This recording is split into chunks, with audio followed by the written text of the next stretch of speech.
नमस्कार दोस्तों, आपका बहुत बहुत स्वागत करते हैं अपने यूट्यूब प्लेटफॉर्म पार्थवी अचीवर्स पे। आज हमारा जो सेशन स्टार्ट होने वाला है ना, वो सेशन रहने वाला है जनरेशन ऑफ कंप्यूटर 9 एंड 10। तो हाँ, आपने सही सुना। हमारा जो जनरेशन ऑफ कंप्यूटर रहने वाला है जनरेशन नंबर 9 और जनरेशन नंबर 10। ठीक है।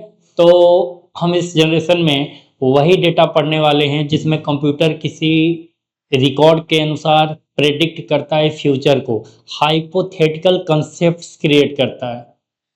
ठीक। वो कॉस्मिक एनर्जी क्रिएट करता है, इन्वायरमेंट से डेटा को लर्न करता है। ये सारे कंटेंट है ना, जो कंसेप्ट है, ये कंप्यूटर इटसेल्फ क्रिएट करता है। जिस कंप्यूटर में ना कोई एनर्जी की रिक्वायरमेंट होगी, ना कोई सेफ की रिक्वायरमेंट होगी, no any hardware device required, इस तरह की बहुत सारे कंसेप्ट्स हमारे क्रिएट होंगे, जिनमें हमारा क्रिएट होकर के आएगा 9th generation of computer and 10th generation of computer. तो फिर से आपका स्वागत करते हैं अपने यूट्यूब चैनल पार्थवी अचीवर्स पे। चलते हैं हम पढ़ने जनरेशन ऑफ कंप्यूटर।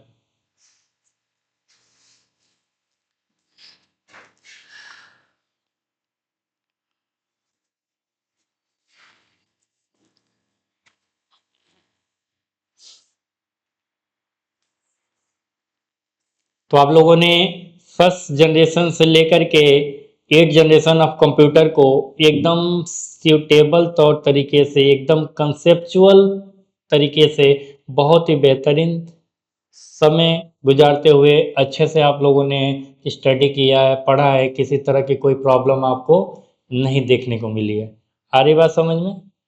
तो आज से जो हमारा ये सेशन स्टार्ट होगा, ये जनरेशन ऑफ 9 एंड 10 बात करने वाली है।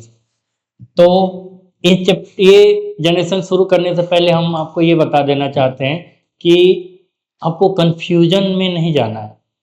मतलब कि ये जनरेशन जो हमारा 6, 7, 8, 9, 10 है ना, these are the hypothetical part. Real में इसका अभी रियलिटी से कुछ भी नहीं लेना देना है, but this is the part of the predictions data. ये प्रेडिक्ट किया जा रहा है कि इन फ्यूचर ऐसा हो सकता है क्या, अगर ऐसा होता है तो फिर क्या होगा। तो जैसे आपने पिछली जनरेशन में पढ़ा है, समझा है कि हम मशीन के साथ ट्रेवल करने वाले हैं, टाइम के साथ ट्रेवल करने वाले हैं। मशीन हमारे बहुत सारे टास्क में हेल्प करने वाली है, कहीं कहीं हम मशीन को भी हेल्प करने वाले हैं। उनमें वो एक तार्किक सवाल क्रिएट होके आया था, क्या मशीन मानव के लिए खतरा बनेगा?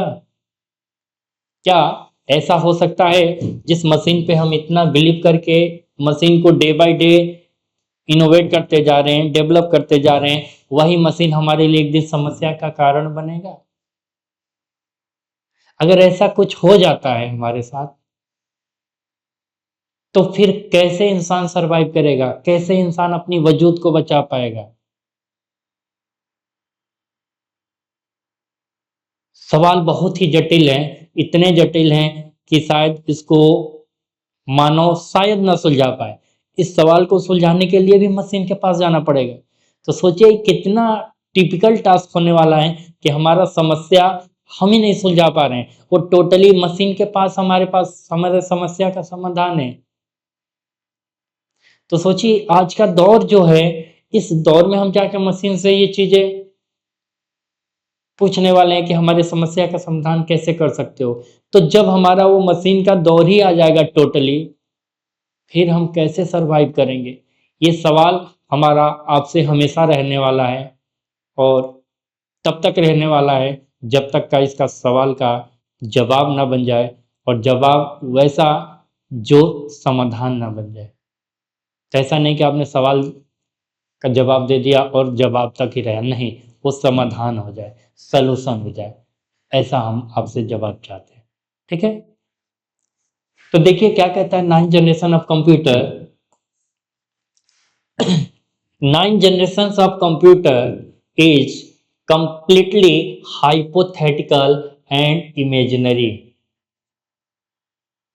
ये जो हमारा 9th जनरेशन ऑफ कंप्यूटर है, ये पूरी तरह से 100% मान लीजिए क्या है, हाइपोथेटिकल है। क्या है? हाइपोथेटिकल और इमेजिनरी है, काल्पनिक है।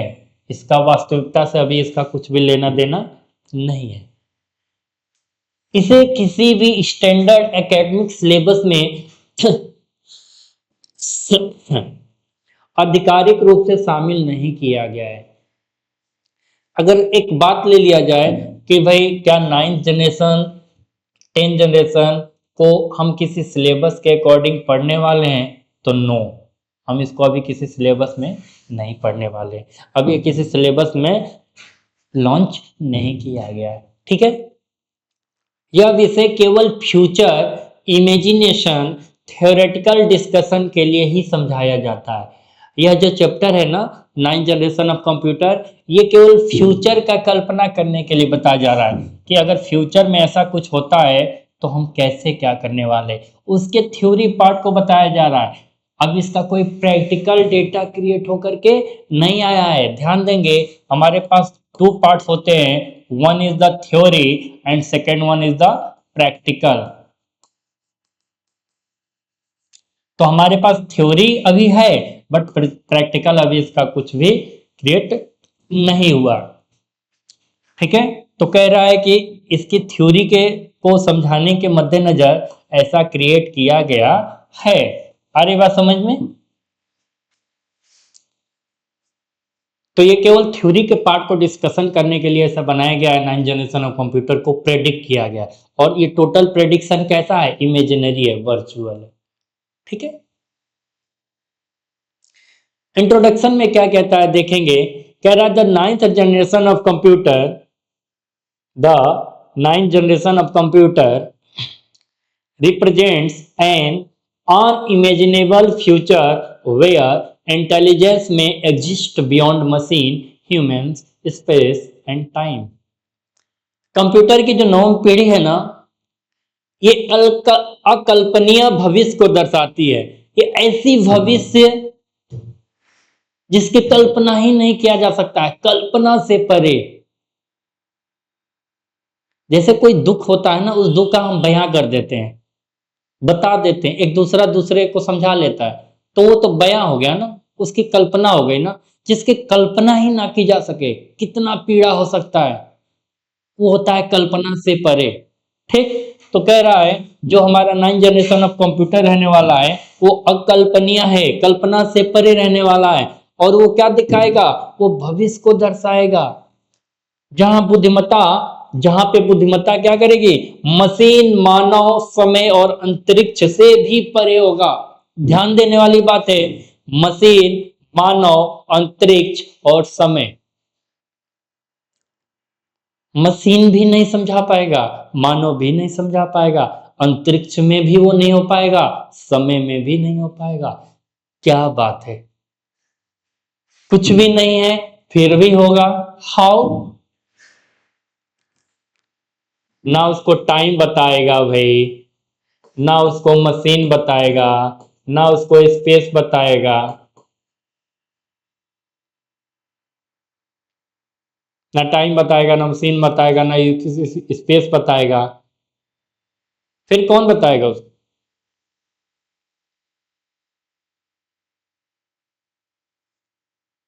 ये 3-4 चीजें हैं, कर इनसे परे हैं, अकल्पनीय है। उस कल्पना से बाहर जाकर के ये चीजें क्या हो रही है? एग्जिस्ट हो रही हैं, मिल रही हैं। तो देखते हैं कैसे ऐसा हो रहा है।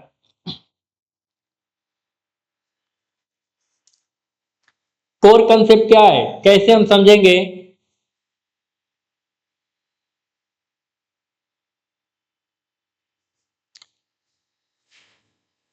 मूल अवधारणा क्या है? Universal intelligence. ये जो हमारे यूनिवर्स है ना, इस यूनिवर्स का इंटेलिजेंस होगा, सार्वभौमिक बुद्धिमत्ता।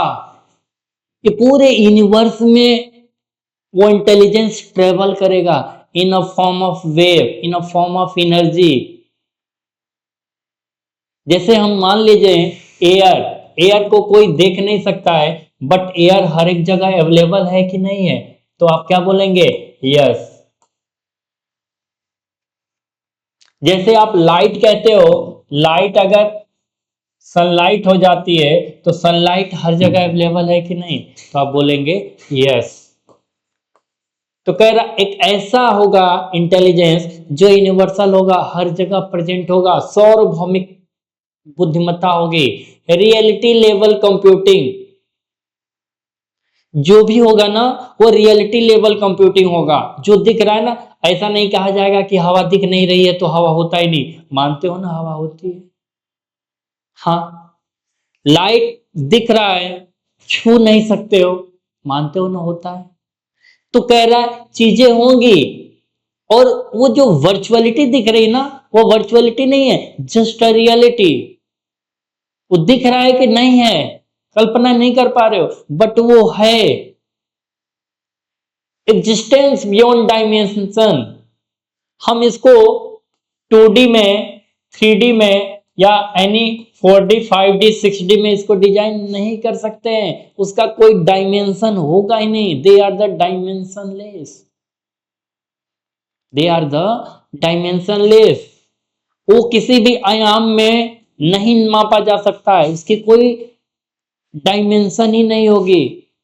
हवा का कौन सा डायमेंशन आप बना सकते हो? लाइट का कौन सा डायमेंशन बना सकते हो? बन ही नहीं सकता है। आवाज का कौन सा डायमेंशन बना सकते हो? साउंड का नहीं ना। लेकिन यह है या नहीं है? तो आपका जवाब होगा, उत्तर होगा हाँ, ये चीजें होती हैं। आ रही बात समझ में? नेक्स्ट बात करेंगे एक्सपेक्टेड टेक्नोलॉजी, संभावित तकनीकें। आखिर में ऐसे कौन कौन सी संभावित तकनीकें हैं जिनसे इस तरह के कंप्यूटर को इन रियलिटी क्रिएट किया जा सकता है? ठीक है, तो हम देखना चाहेंगे कि इस तरह के कंप्यूटर में क्या चीजें होती हैं। तो first one is the cosmic intelligence system, second one is the multiverse computing, third one is the conscious energy based intelligence, fourth is the reality programming, and fifth one is the existence aware system. देखिए इसका एक एक मतलब एक एक का जानना चाहेंगे आप। देखिए क्या कह रहा है ये,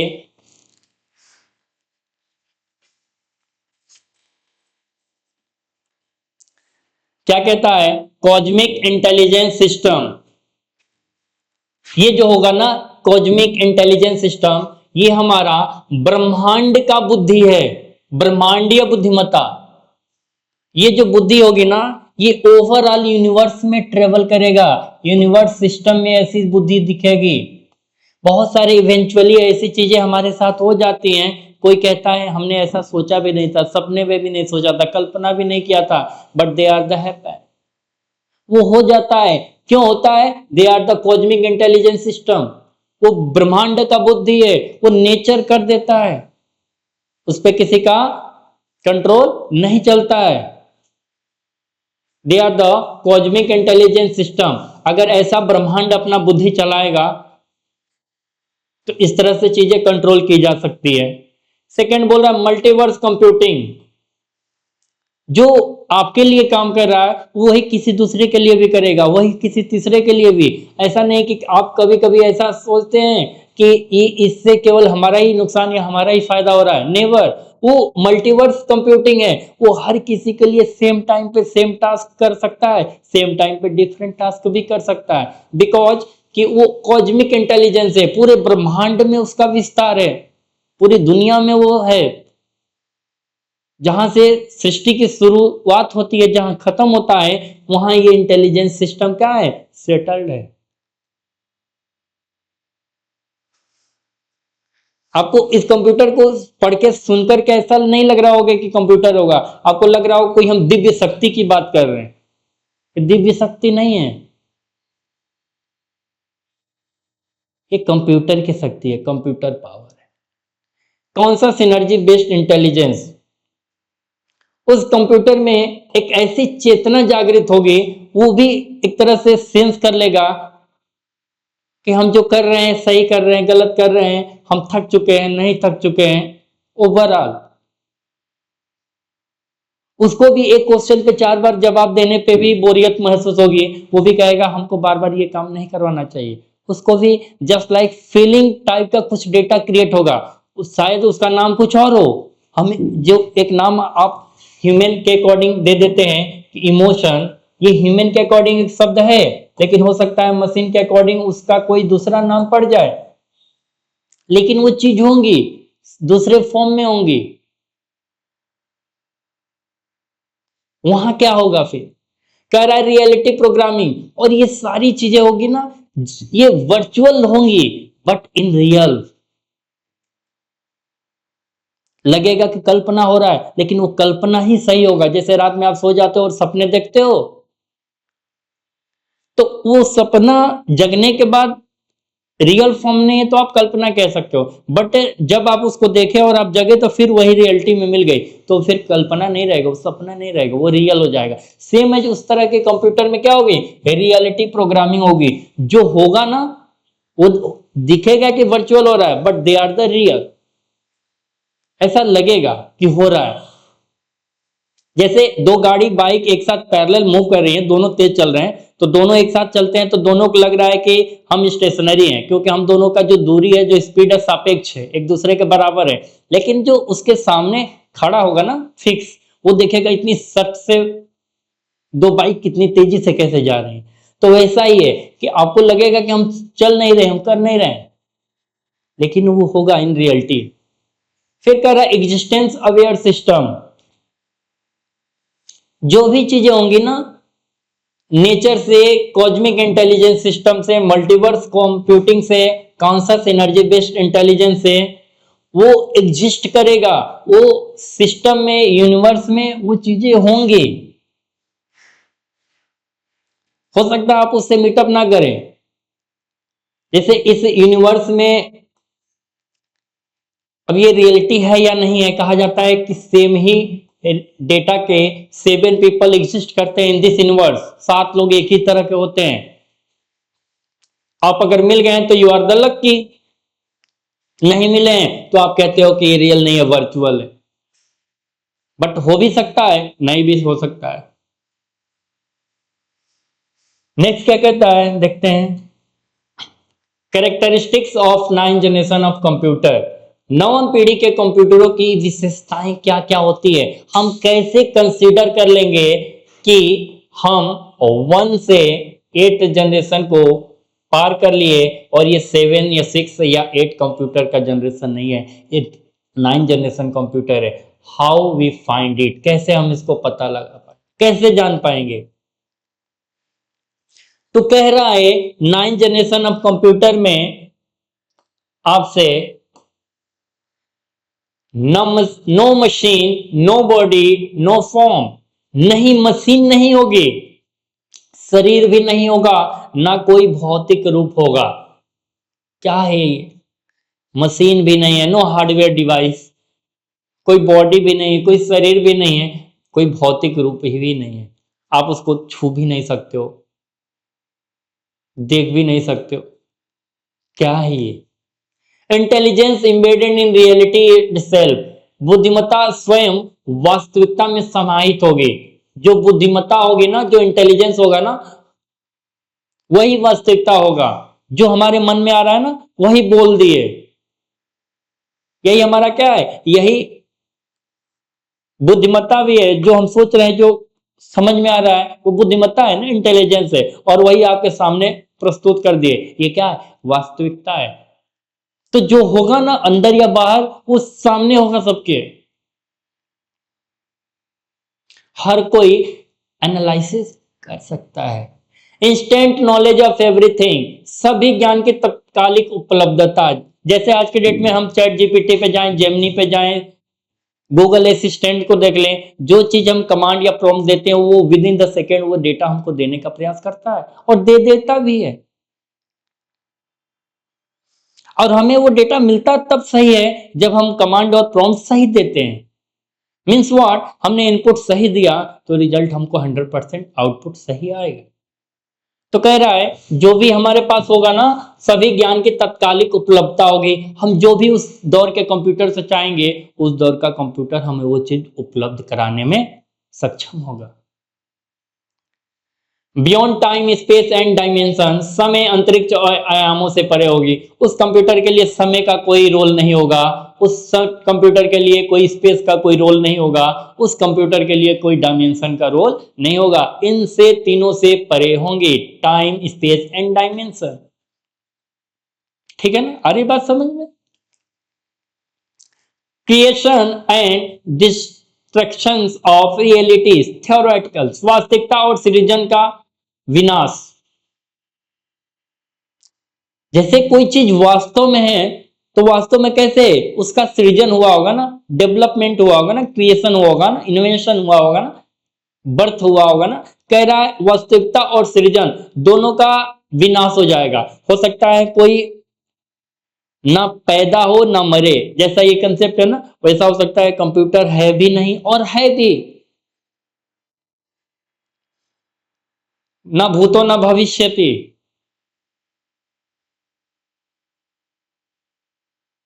ना पास्ट में था ना भविष्य में होगा। ऐसा अगर कंप्यूटर का डिजाइन हो जाए तो क्या होगा फिर? कह रहा है creation and destruction of reality, वास्तविकता और सृजन व विनाश। सृजन भी होगा, विनाश भी होगा। अगर डेवलप होगा तो डिस्ट्रॉय भी होगा, डेवलप नहीं होगा तो डिस्ट्रॉय भी नहीं होगा। आ रही बात समझ में? Programming concept, no programming no algorithm. किसी भी तरह की कोई भाषा की जरूरत ही नहीं है, किसी भी तरह के कोई मेथड की जरूरत नहीं है।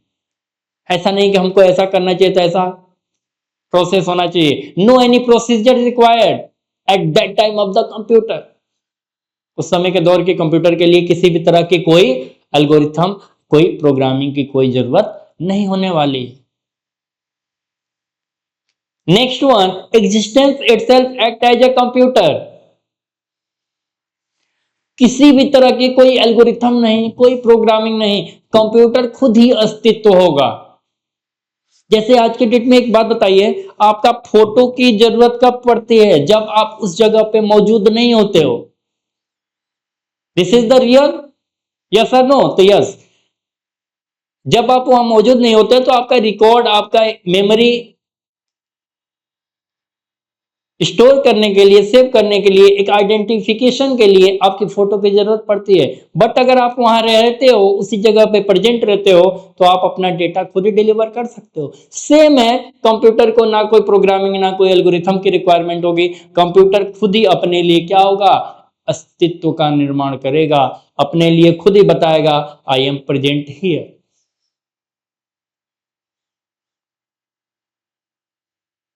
ठीक है ना? नेक्स्ट स्लाइड क्या कहता है? पॉसिबल एप्लीकेशन, संभावित उपयोग क्या क्या हो सकते हैं। कैसे माने कि इस तरह के कंप्यूटर में ये एप्लीकेशन होती है, तो ये कंप्यूटर का वर्किंग सुपरफिशियल है आज के टाइम पीरियड को देखते हुए। Complete control of natural law, प्राकृतिक नियमों पर पूर्ण नियंत्रण होगा। जो प्राकृतिक नियम है ना, जैसे सूरज का उगना, सूरज का ढलना, सुबह होना, शाम होना, तो इस पे उस कंप्यूटर का पूर्ण नियंत्रण होगा। वो कंट्रोल कर सकता है, प्राकृतिक नियमों पर पूर्ण नियंत्रण हो सकता है कि वो दिन और रात को कंट्रोल करे, शायद ना कर पाए, बट ऐसा इमेजिनरी है। This is the hypothetical prediction. वो प्राकृतिक नियमों पे कंट्रोल कर सकता है। 9th generation of computer, creation of intelligence universe. और जो वो चीज डेवलप करेगा ना, बुद्धिमान ब्रह्मांड बना देगा। वो जो नेचर होगा ना, वो इंटेलिजेंट यूनिवर्स होगा। जो यूनिवर्स से बातें आएंगी ना, जो वेव आएगा ना, वो इंटेलिजेंट फॉर्म में होंगी। आपको लगेगा हाँ ये बुद्धिमान ब्रह्मांड है, इस ब्रह्मांड के पास भी क्या है? बुद्धि है। Perfect predictions of all events, सारी घटनाओं का सही से अनुसरण करके उसका भविष्यवाणी कर सकता है। प्रेडिक्शन इसकी क्या होगी, सही होने वाली है, किसी भी तरह से कोई दिक्कत होने वाला नहीं, कोई गलत नहीं होने वाला। एब्सोल्यूट नॉलेज सिस्टम, जो भी होगी ना नॉलेज होगी ना वो एक्यूरेट होने वाली है, सही होने वाली है। उस समय के दौर के 9th जनरेशन ऑफ कंप्यूटर में ये सारी चीजें पाई जाएंगी, ठीक है ना। फिर क्या होता है, लेटेस्ट सी क्या लाभ होगा अगर हम 9th जनरेशन ऑफ कंप्यूटर को देखें, इतने सारे एडवांटेज हैं इनके। तो लाभ कहता है इनफाइनाइट इंटेलिजेंस, बुद्धि इतनी होगी ना, इतनी बुद्धि होगी ना कभी खत्म ही नहीं होगी, अनंत होगा। इनफाइनाइट इंटेलिजेंस क्या होगा, इनफाइनाइट इंटेलिजेंस, अनंत बुद्धि होगी, जो चाहिए वो बुद्धि के पास विकल्प होगा, उत्तर होगा, जवाब होगा, सॉल्यूशन होगा, समाधान होगा। नो फिजिकल और एनर्जी लिमिट्स, कोई भौतिक सीमा नहीं होगी, उस दौर के कंप्यूटर में कोई भौतिक सीमा नहीं होगी, उसका एनर्जी का कोई लिमिट नहीं होगा कि हमको 150 किलोवाट की एनर्जी लगाना है, ये एनर्जी डिसमिस हो गई, चली गई तो हम अब वर्क नहीं कर पाएंगे, नेवर, नॉट एट ऑल, इस तरह के कोई एनर्जी का लिमिट नहीं रहेगा। Ultimate problem solving power, ultimate problem solving power, इस कंप्यूटर के पास इतना अल्टीमेट सॉल्विंग पावर रहेगा कि किसी भी समस्या को देखते ही देखते सॉल्व कर देगा विद इन द सेकेंड। जैसे हम आज के डेट में पिक्चर पे क्लिक करते हैं, देखते ही देखते कब क्लिक हुआ, कब डाउन से अप हो गया, अप से डाउन हो गया, ये पता नहीं चलता है। हम पिक्चर अपलोड भी जल्दी कर लेते हैं, डाउनलोड भी जल्दी कर लेते हैं। तो इतनी अल्टीमेट सोर्स ऑफ पावर होगी, अल्टीमेट एनर्जी होंगे कि किसी भी समस्या का समाधान इस कंप्यूटर के पास हर एक तरह से अवेलेबल रहेगा, ठीक है ना। नेक्स्ट क्या कहता है, रिस्क क्या होंगे, क्या चैलेंज होगा 9th जनरेशन ऑफ कंप्यूटर में, जोखिम क्या होगी, चुनौतियां क्या होंगी, क्यों इसमें समस्याएं आएंगी कि हम 10th जनरेशन का भी अनुसरण करेंगे, वाई। समस्या ये होगी completely beyond human understanding, completely beyond human understanding, मानव समझ से परे होगा। इस कंप्यूटर को जो ह्यूमन होता है ना, ह्यूमन कैसा होता है बता पाएंगे आप, हाँ हम और आप ह्यूमन ही हैं। ये जो मानव है ना, इस मानव की से कंप्यूटर की समझ दूर दूर तक होगी, अकल्पनीय होगी, कल्पना ही नहीं कर सकता है इंसान। कंप्लीटली बियॉन्ड ह्यूमन अंडरस्टैंडिंग, मानव समझ से एकदम परे होगा, दूर होगा, सोच ही नहीं सकता है इंसान की ये कंप्यूटर ऐसे भी काम कर सकता है, ठीक है ना। नो एथिकल फ्रेमवर्क पॉसिबल, नैतिकता होगी नहीं, नैतिक ढांचे की कोई अवधारणा ही नहीं होगी, कोई स्थिति नहीं बनाया जाएगा कि आप सोचोगे नहीं हमारे साथ नहीं होना चाहिए, उनके साथ होना चाहिए, हमारे साथ ऐसा क्यों हो गया, उनके साथ क्यों नहीं हुआ। No good and bad behaviour will be show, कुछ भी अच्छा बुरा वहां शो नहीं होगा in this framework. No ethical framework possible, कोई भी नैतिकता ढांचे की अनुपस्थिति वहां पे दिखाई देगी। नैतिक ढांचे वहां होंगे ना वो डवाडोल होंगे, दिखेगा ही नहीं। एंड ऑफ ह्यूमन रेलेवेंस, और हो सकता है यहीं से हम सोचें कि मानव की हाजिरी खत्म हो जाएगी, गैर हाजिरी हो जाएगी, मानव अपनी तुलना ही नहीं कर पाएगा मशीनों के साथ, कहेगा हम तो हैं लेकिन कहां हैं, हम आपसे मिलना तो चाहते हैं, रूबरू होना तो चाहते हैं, बातचीत करना तो चाहते हैं, मिलना मीट तो करना चाहते हैं, बट हम करें तो किससे करें, मशीन तो करने नहीं दे रहा है। ये बात वैसे ही है जैसे आप एक ऑटोमेटिक कार में बैठ जाते हैं ना, और कार का जो डोर होता है वो लॉक हो जाए, और आप कितना भी अनलॉक करें और अनलॉक ना हो, तो आप कहोगे मैं कार में तो हूं बट बाहर कैसे आऊं, तो कहीं ना कहीं ये कंट्रोल कर रहा है ना मशीन। एक छोटे से हार्डवेयर डिवाइस है, वहां इतने प्रॉब्लम्स में आ जाते हैं, तो वहां क्या होगा, जहां no shape and no size no energy no any physical form, क्या होगा उस तरह में। नेक्स्ट क्या है देखते हैं। कंक्लूजन क्या मिलेगा, इतनी सारी गंभीर समस्याओं को, तार्किक समस्याओं को वो कंप्यूटर कैसे दूर करेगा जो मानव की समझ से परे है। कैसे बचेंगे इस दौर में। The 9th generation of computer is a purely philosophical and collective concepts that imagines intelligence as a fundamental property of a reality itself। कह रहा है कि कंप्यूटर की नवम पीढ़ी एक पूर्णतः दार्शनिक और काल्पनिक अवधारणा है। क्या है ये, फिलोसफिकल स्पेकुलेटिव कंसेप्ट्स हैं, दार्शनिक और काल्पनिक अवधारणा है, जहां बुद्धिमत्ता स्वयं वास्तविकता का गुण बन जाती है। जैसे अगर कोई इंसान कोई बात बोलता है, समझाता है, तो कहोगे हाँ देखो इस इंसान को कितनी समझ है, कितना इंटेलेक्चुअल है, कितनी माइंड है। तो जो ये बातें बोल रहे हो ना, जो बातें रिपीट कर रहे हो, दे आर द रियल। तो कह रहा है उसकी दार्शनिक और काल्पनिक चीजें ही वास्तविकता बन जाएगी। जो प्रेडिक्शन करके हम नैतिक चीजों पर चलते हैं ना, वही रियलिटी हो जाएगी। अब ये रियलिटी कैसी होगी, दार्शनिक है काल्पनिक है, ये रियलिटी कैसी होगी। तो आने वाले कंप्यूटर, आई मीन कि जो 10th जनरेशन ऑफ कंप्यूटर होगा ना, वो इच्छा शक्ति पे डिपेंड करेगा कि आपने कल्पना किया, इमेजिनरी किया और वो टास्क आपके साथ हो गया। कोइंसिडेंस आप बोल सकते हो इस इवेंट को, बट ये कोइंसिडेंस नहीं होगा एट दैट टाइम। ये विद प्लानिंग होगा, विद प्रॉपर प्रेडिक्शंस होगा। 10th जनरेशन ऑफ कंप्यूटर में कोइंसिडेंस का कोई नामो निशान दूर दूर तक नहीं होने वाला है। तो कह रहा है कंप्यूटर की नवम पीढ़ी एक पूर्णतः दार्शनिक और काल्पनिक अवधारणा वाली कंप्यूटर है, जहां बुद्धिमत्ता स्वयं ही वास्तविकता का गुण बन जाती है। वो बताती है कि जब जो हम हैं वही क्या है, शेष हैं, वही हम कंप्लीट हैं यहाँ पे। ठीक है, तो यहां से हमारा ये जो लेक्चर है 10th generation of computer, sorry 9th generation of computer समाप्त होता है।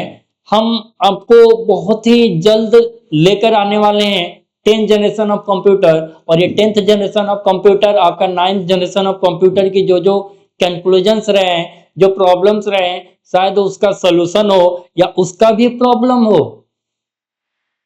क्योंकि हमको नहीं लग रहा है कि अभी जो ये कंप्यूटर है ना, ये यहाँ समाप्त होने वाले, प्रॉब्लम समाप्त होने वाले, ये अभी तो प्रॉब्लम बढ़ाने वाले हैं इन फ्यूचर। तो जल्द मिलते हैं नेक्स्ट वीडियो में 10th जनरेशन ऑफ कंप्यूटर को लेकर। जय हिंद।